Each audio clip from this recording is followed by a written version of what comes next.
بسم اللہ الرحمن الرحیم۔ السلام علیکم ورحمۃ اللہ وبرکاتہ۔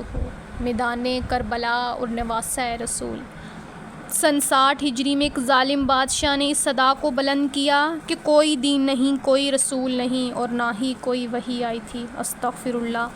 طاقت اور دولت کے سامنے پوری دنیا خاموش رہی، کسی نے کچھ نہیں کہا۔ ایک جنت کی شہزادی اور حضرت علی کا بیٹا امام حسین نے کہا، اے یزید، تو جھوٹا ہے، میرے نانا محمد اللہ کے رسول ہیں اور قرآن اللہ کی طرف سے نازل ہوا ہے تاکہ انسان اپنی اصلاح کر سکے۔ یزید نے کہا، تو مجھے نہیں جانتا، میرے پاس تلوار ہے، دولت ہے، حکومت ہے۔ امام حسین نے کہا، میرے پاس صبر ہے، دین ہے، شرافت ہے، صداقت ہے۔ اس رات کی تاریکی میں امام حسین اپنے نانا رسول کے روضے پر آتے ہیں۔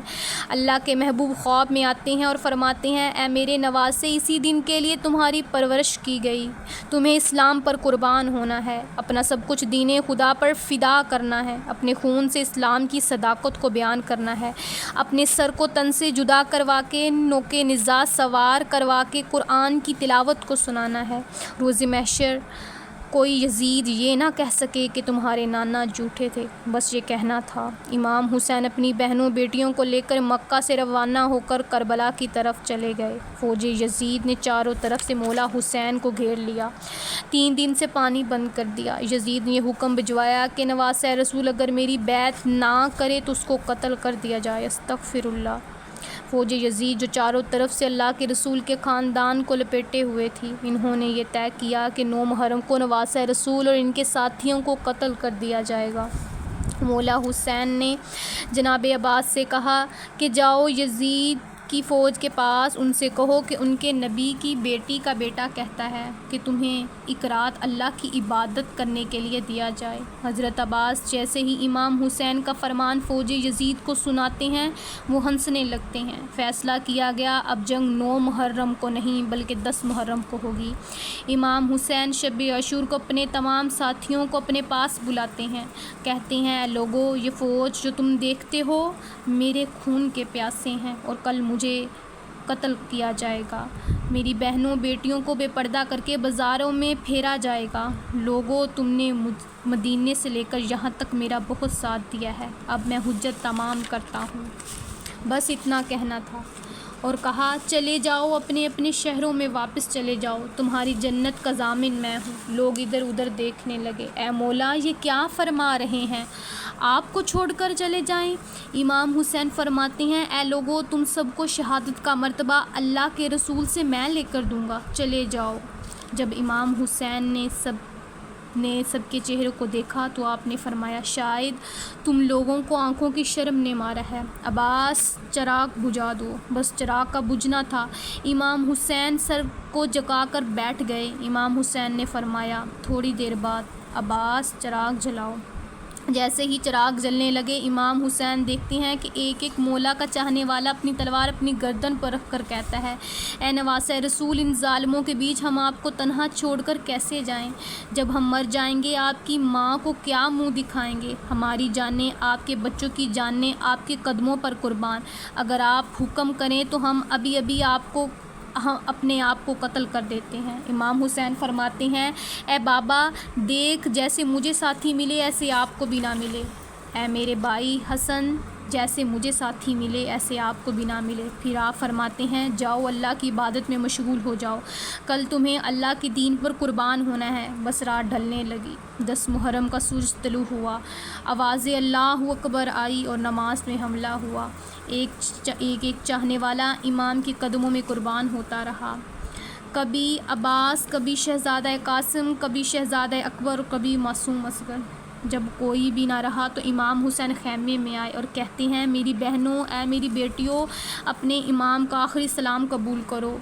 ویلے کی صدا عام ہو گئی۔ امام حسین فرماتے ہیں، زینب، میرے بعد تم کو قید کیا جائے گا۔ پھر آپ ایک خیمے میں آتے ہیں جہاں ایک بیمار سویا ہوتا ہے۔ امام حسین فرماتے ہیں، علی اٹھو، اپنے بابا کا آخری سلام قبول کرو۔ جناب سجاد بستر بیمار سے اٹھتے ہیں کہ ان کا بابا خون میں رنگین اور ان کا لباس بالکل سادہ ہے۔ سجاد فرماتے ہیں بابا عباس کہاں ہے؟ فرماتے ہیں وہ شہید ہو گیا۔ فرماتے ہیں علی اکبر؟ فرماتے ہیں وہ بھی شہید ہو گیا۔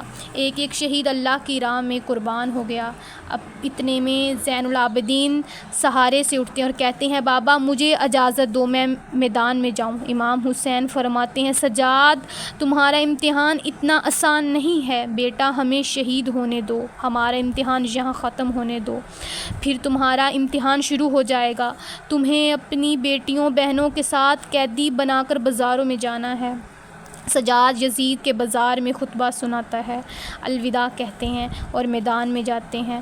میدان میں آتے ہی سب سے پہلے اے لوگو پہچانتے ہو تمہارے رسول کے بیٹے کا بیٹا ہوں جس کو رسول اپنے کندھوں پر سوار کرتا تھا۔ اے لوگو تم نے آج جس کو رلایا ہے اپنے ہاتھوں سے دنیا میں دوزخ کو لکھوایا ہے، بتاؤ میرا کیا قصور تھا، میں نے کون سا جرم کیا ہے اور تم کو آج اس لیے شہید آواز آتی ہے، تم کو آج اس لیے شہید کر رہے ہیں کہ تم علی کے بیٹے ہو۔ استغفر اللہ۔ امام حسین فرماتے ہیں وہ علی جو اسلام کا محافظ تھا، ایک طرف ہزاروں کی فوج تھی اور ایک طرف بھوکا پیاسا 3 دن سے امام حسین تھا۔ تیر چلتے ہیں، ہزاروں لوگ مرتے ہیں، علی کا شیر رسول اللہ کے گھوڑے پر سوار۔ تاریخ یہ بیان کرتی ہے کہ یزیدی فوج بھاگتے بھاگتے کوفے پر جا پہنچی۔ عمر بن سعد کہتا ہے کہ شمر تم ابھی تک خاموش کیوں ہو؟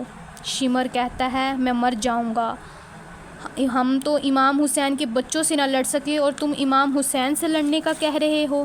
اتنے میں نماز کا وقت ہو جاتا ہے۔ امام حسین ان سے کہتے ہیں کہ مجھے نماز پڑھنے کا وقت دیا جائے اور یزید آپ پر حملہ کر دیتے ہیں کہ اتنے میں آپ کو شہادت نصیب ہو جاتی ہے۔ اتنے میں سعد نے کہا جاؤ امام حسین کا سر قلم کرو تاکہ یہ خبر ہم یزید تک پہنچائیں اور ہمیں انعام ملے۔ جو امام حسین کے قریب جاتے ہیں تو امام حسین سے قرآن پاک پڑھنے کی صدا آتی ہے۔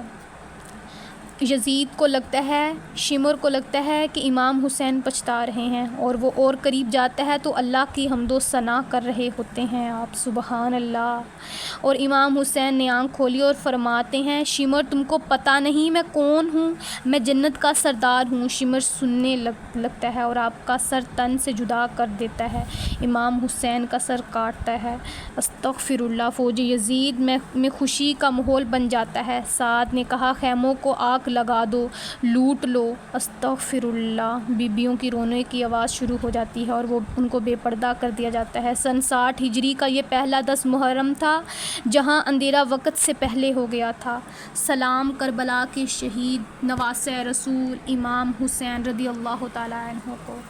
اگر آپ کو ویڈیو اچھی لگی ہے چینل کو سبسکرائب اور اس ویڈیو کو لائک کر دیں۔ اللہ تعالیٰ ہم سب کو دنیا اور آخرت میں کامیابی اور کامرانی عطا فرمائے۔